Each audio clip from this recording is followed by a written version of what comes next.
كما راكم تشوفوا يا البنات، هاي ليك الجينواز تاعي كيفاش خرجت لي.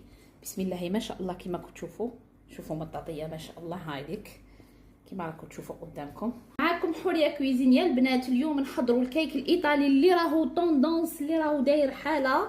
هنا عندي 10 حبيبات بيض، نحيت لهم الصفر، نزيد لهم غرفه رشه تاع ملح هكا بهذه الطريقه، ونبدا نطلع البيض ديالي وندير رشه تاع لافاني هكذا سائله، ونبدا نطلع كيك مع البيض تاعي.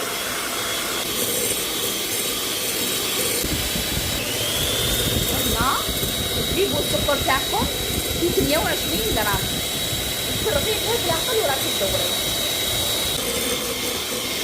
كنبداو نزيدو السكر تاعنا تاع البيض غير بالعقل بهذه الطريقه. شوفوا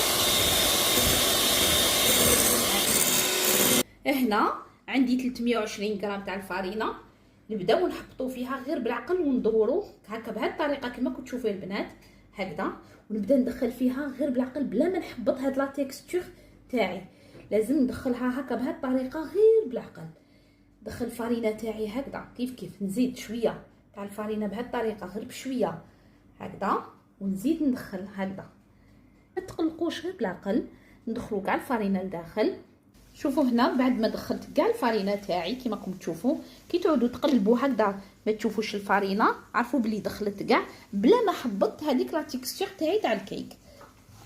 نجيب هنا المول ديالي كما راكم تشوفوا، قطعت على حسب القاعده تاعو الداخل، وزدت درت دهنتو كامل بالزيت، ودورت عليه البابي كويسون كامل في هذا التور كامل كما راكم تشوفوا بهذه الطريقه. نجي هنا وننزل الجينواز تاعي غير بالعقل هكذا، غير بشويه نحبطها هكذا. نزل تاع الجينواز ديالي غير بالعقل كما راكم تشوفوا. الفارينه كاع دخلت لي.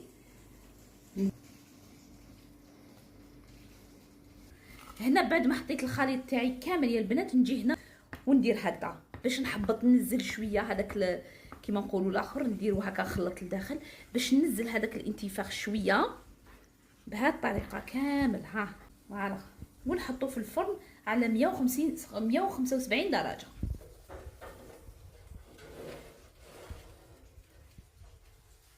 انا كيما راكم تشوفوا قلبت الكيك تاعي معكم، شوفوا كيفاش خرج لنا الجينواز تاعنا.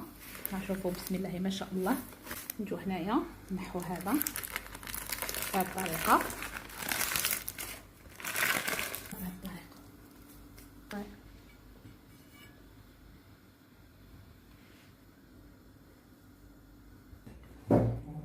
كما راكم تشوفوا يا البنات. هاي ليك الجينواز تاعي كيفاش خرجت لي.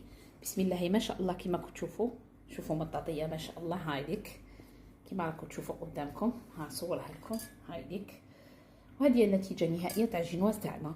نزيد ندير لكم الكلاصاج تاع الجينواز هاديه في الفيديو الثاني.